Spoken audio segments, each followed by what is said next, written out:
Selamat siang teman-teman. Kami dari kelompok hidrogen ingin mempresentasikan hasil diskusi kami. Kepada pemateri saya persilakan.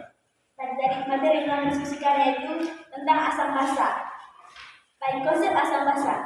Berdasarkan perkembangannya, konsep asam basa dapat dijelaskan melalui teori asam basa Arrhenius, teori asam basa Bronsted-Lowry, dan teori asam basa Lewis. Yang pertama, teori asam basa Arrhenius.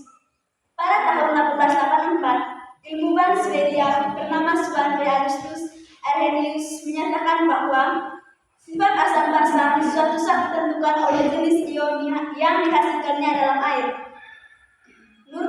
Menurut Arrhenius, asam adalah senyawa yang melepas H+ ketika dilarutkan dalam air. Misalnya, ketika HBr dilarutkan dalam air akan melepas ion H+. Adapun basa adalah senyawa yang melepaskan ion OH- ketika dilarutkan dalam air. Misalnya, ketika NaOH dilarutkan dalam air akan melepaskan ion OH-. Setelah diteliti, ternyata H+ tidak mungkin berada dalam bentuk bebas, tetapi berikatan koordinasi dengan oksigen pada air membentuk ion hidronium. Ion H3O+ dan OH- terdapat dalam air murni. Berdasarkan reaksi tersebut, asam dapat didefinisikan juga sebagai zat yang menambah konsentrasi ion H3O- dalam air. Adapun basa merupakan zat yang menambah konsentrasi ion OH- dalam air. Yang kedua, teori asam basa Bronsted-Lowry. Teori asam basa Arrhenius hanya terbatas pada larutan dalam air. Bagaimana sifat asam basa suatu zat jika pelarut yang digunakan bukan air? Untuk mengatasi keterbatasan tersebut, pada tahun 1923, Johannes Bronsted dan Thomas Lowry mengemukakan konsep asam basa yang lebih luas karena tidak terbatas pada pelarut air saja. Teori asam basa Bronsted-Lowry, semua sistem yang melibatkan adanya transfer proton atau H+. Menurut konsep ini, asam adalah zat yang dapat memberikan proton atau donor proton, sedangkan basa adalah zat yang menerima proton atau aksetor proton. Berikut adalah contoh soal dari teori asam basa Bronsted-Lowry. Contoh soalnya itu, identifikasilah sifat asam basa spesifik dan pasangan asam basa konjugasi dari reaksi berikut. Dari reaksi berikut ini, HCl atau akuin tambah H2PO4- atau akuin reaksi dengan H3PO4 dengan tambah Cl-. Pembahasan. Pada reaksi tersebut, HCl mendonorkan H+ ke H2PO4-. Oleh karena itu, HCl berperan sebagai asam dan H2PO4- berperan sebagai basa. Pada reaksi sebaliknya, H3PO4 mendonorkan H+ ke Cl-. Oleh karena itu, H3PO4 berperan sebagai asam dan Cl- berperan sebagai basa. HCl berperan sebagai asam, H2PO4 berperan sebagai basa. Sedangkan H3PO4 asam konjugasi, Cl- yaitu basa konjugasi. Berdasarkan reaksi tersebut, HCl dan Cl- serta H2PO4- dan H3PO4- merupakan pasangan asam basa konjugasi. Berikut teori asam basa Lewis. Pada tahun 1932, Gilbert Norton Lewis, seorang ahli kimia dari Amerika Serikat,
tambah 2 NH3 direaksi dengan Ag NH3 2 plus. Yang berikut POH3 tambah H2O direaksikan dengan POH4 tambah H plus.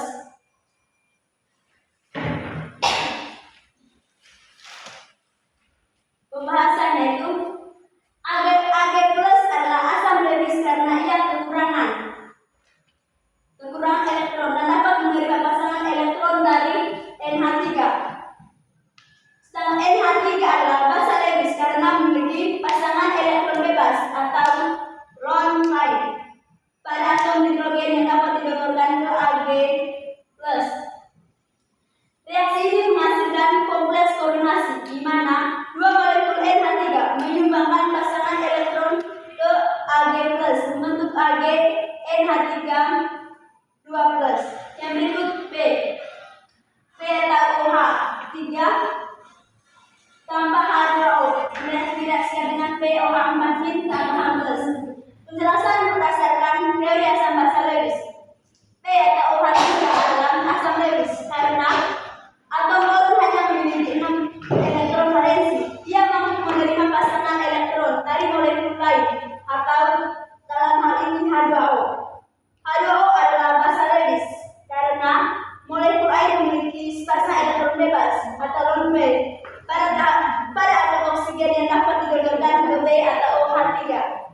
Apa yang terjadi dalam reaksi? H2O menyumbangkan pasangan elektron ke POH3. Terbentuk ion kompleks COH4- yang lebih stabil. Sebagai hasil dari interaksi ini, ion H+ juga dilepaskan.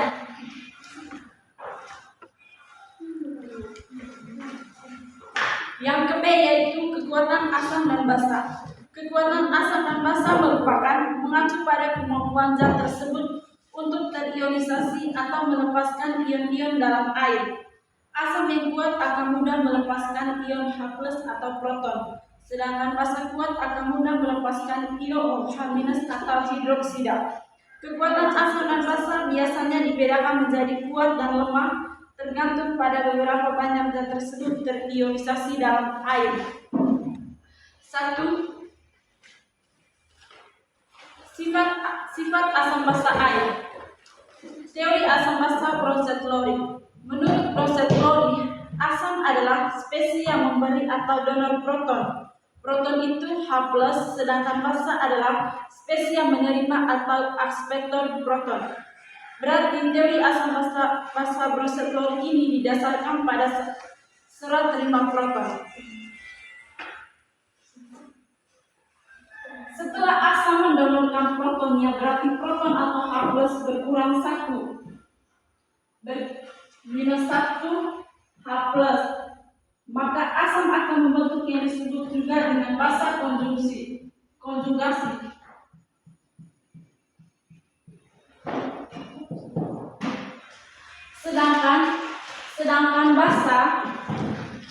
Sedangkan basa setelah menerima proton, maka proton atau H+ bertambah 1 dan membentuk asam yang disebut juga dengan asam konjugasi.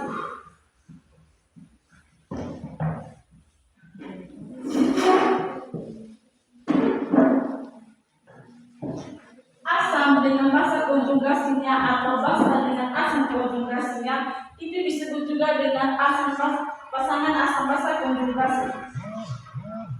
Jadi ciri dari asam basa konjugasi adalah yang pertama itu hanya beda 1 H+. Dan yang kedua, jumlah H asam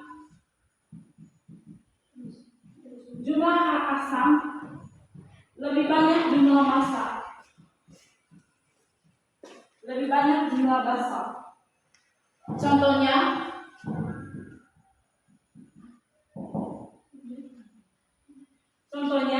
HCl ditambah H2O setimbang dengan Cl- ditambah H3O+. Berarti HCl ini pasangannya itu adalah Cl-. Dan H2O ini pasangannya itu H3O plus. Jadi masing-masing hanya beda satu H plus. Berarti pasangan konjugasi yang pertama adalah HCl dengan Cl minus. Kemudian pasangan yang kedua yaitu H2O dengan H3O plus. Sekarang kita akan menentukan mana spesies asam basa, asam konjugasi dan basa konjugasi. Ingat, jumlah H asam itu lebih besar dibandingkan jumlah H basa. Berarti untuk HCl dan Cl adalah asam.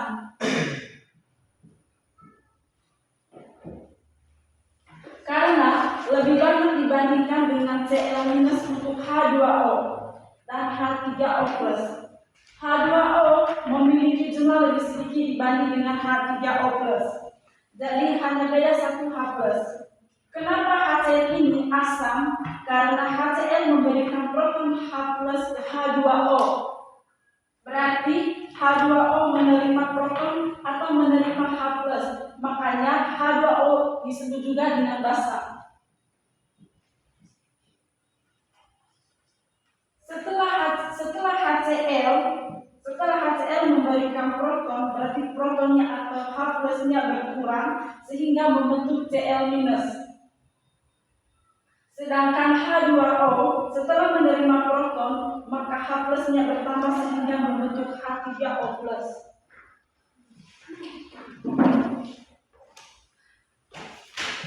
Yang kedua itu derajat keasaman atau pH.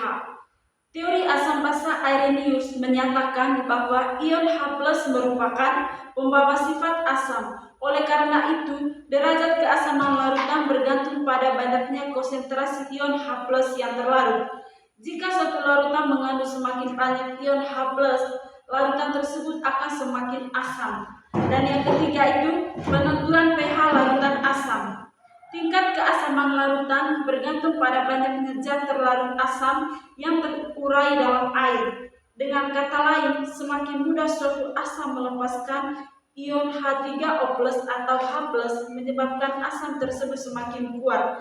Jumlah ion H+ yang dihasilkan ditentukan oleh derajat ioniasi. A. Asam kuat monoprotik. Asam kuat monoprotik adalah asam kuat yang hanya dapat mendonorkan satu proton, yaitu ion H+ per molekul saat terlarut dalam air. Monoprotik mengacu pada kemampuannya dia hanya melepaskan satu proton, sedangkan asam kuat menunjukkan bahwa ia berdisosiasi sepenuhnya dalam air. Contoh asam kuat monoprotik: asam klorida atau HCl. Asam ini sangat umum digunakan di laboratorium dan industri. Yang B, asam lemah monoprotik adalah asam yang hanya dapat mendonorkan satu proton atau ion H+ per molekul ketika dilarutkan dalam air dan hanya berdisosiasi sebagian. Ini berarti hanya sebagian kecil molekul asam yang melepaskan protonnya, sementara sebagian kecil molekul asam yang melepaskan dalam bentuk molekul utuh. Perbedaan antara asam lemah monoprotik dan asam kuat monoprotik. Yang pertama itu disosiasi. Asam kuat monoprotik berdisosiasi seluruhnya dalam air, sedangkan asam lemah monoprotik hanya berdisosiasi sebagian. Konsta disosiasi atau asam K. Asam lemah monoprotik memiliki nilai K yang kecil atau jauh lebih kecil dari 1. Sedangkan asam kuat memiliki nilai K yang sangat besar atau jauh lebih besar dari 1. K menunjukkan besar apa cenderungnya asam kuat untuk melepaskan proton. Yang ketiga, pH. Larutan asam lemah monoprotik pada konsentrasi yang sama akan memiliki pH yang lebih tinggi atau kurang asam daripada larutan asam kuat monoprotik.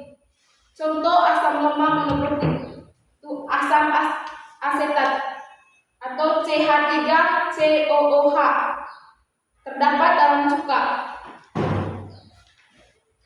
Yang kedua, asam format atau HCOOH asam ini itu terdapat dalam sengatan semut.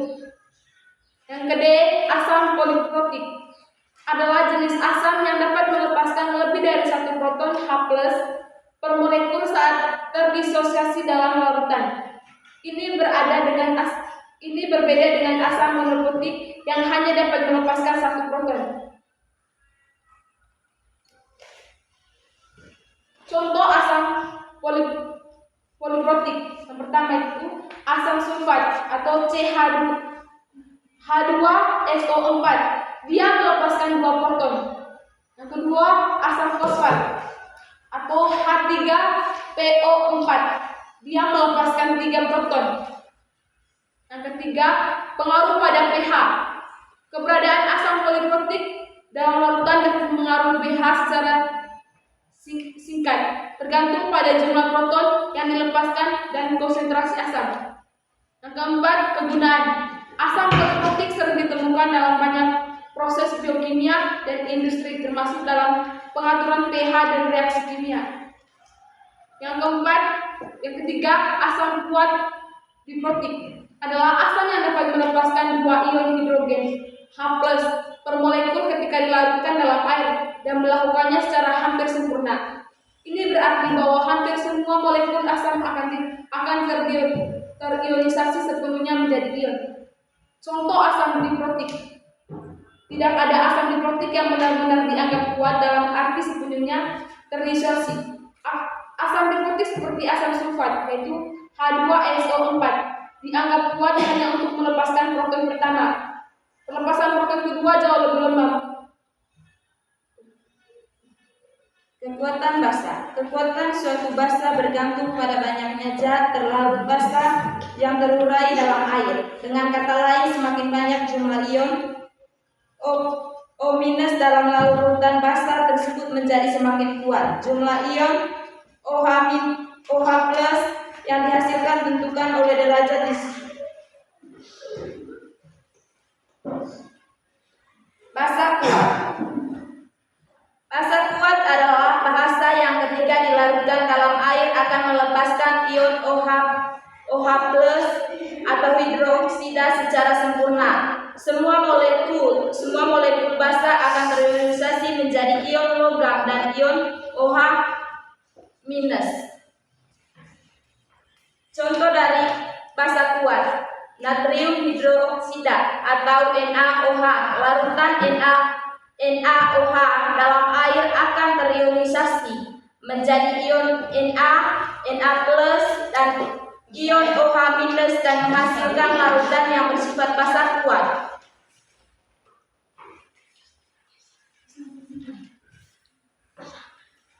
Basa lemah. Basa lemah adalah senyawa yang ketika dilarutkan dalam air tidak terionisasi secara sempurna, sehingga sebagai dari molekul yang terurai menjadi ion OH- ini berarti bahwa meskipun basa lemah dapat melepaskan ion OH- jumlah ion OH- yang menghasilkan relatif kecil dibandingkan dengan basa kuat. Contoh dari basa lemah: amonia atau NH3. Gas amonia bereaksi dengan air untuk menghasilkan ion amonia atau NH4 dan ion hidroksida atau OH- dalam reaksi reversibel. Yang kedua, hidroksilamina atau NH2OH. Senyawa ini memiliki sifat basa lemah,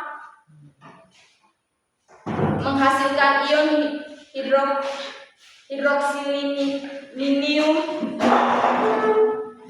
dan ion hidroksida.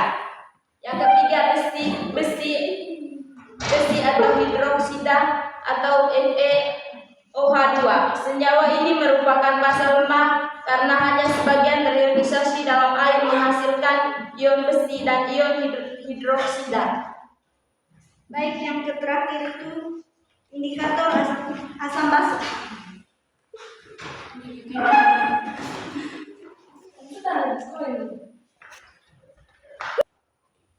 Baik, yang terakhir indikator asam basa. Indikator asam basa adalah senyawa halokromik yang ditambahkan dalam jumlah kecil ke dalam sampel. Umumnya adalah larutan yang akan memberikan warna sesuai dengan kondisi pH larutan tersebut.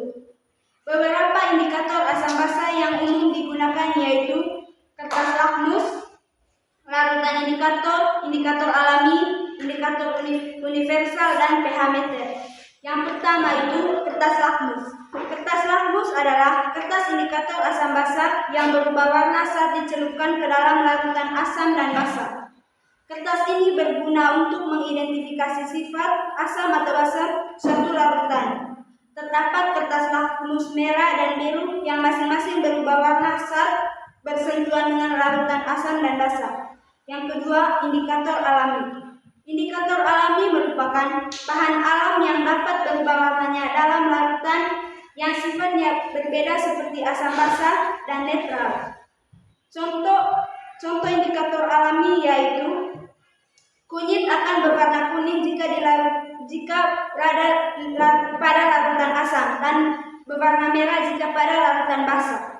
Yang ketiga itu larutan indikator. Larutan indikator digunakan untuk membedakan larutan asam atau basa melalui adanya perubahan warna spesifik pada setiap uji zat. Contoh larutan indikator. Yang pertama itu fenoflavein, tidak berwarna dalam larutan asam dan netral, berwarna merah dalam larutan basa. Yang ketiga itu yang berikut metilzinga, berwarna merah dalam larutan asam dan kuning dalam larutan basa. Yang keempat itu indikator universal. Indikator universal adalah campuran berbagai indikator asam basa yang menunjukkan perubahan warna pada berbagai rentang pH. Contohnya kertas pH menunjukkan warna yang berbeda setiap pH larutan tertentu. Yang terakhir itu pH meter. pH meter adalah alat yang digunakan untuk mengukur tingkat keasaman pH suatu larutan, apakah larutan tersebut bersifat asam basa atau netral. Alat ini bekerja dengan mengukur perbedaan potensial antara elektroda gelas dan elektroda pembanding, kemudian mengkonversinya menjadi pembacaan pH. Itu saja materi yang kami presentasikan. Jika ada teman-teman yang belum paham, silakan bertanya. Sekian dan terima kasih.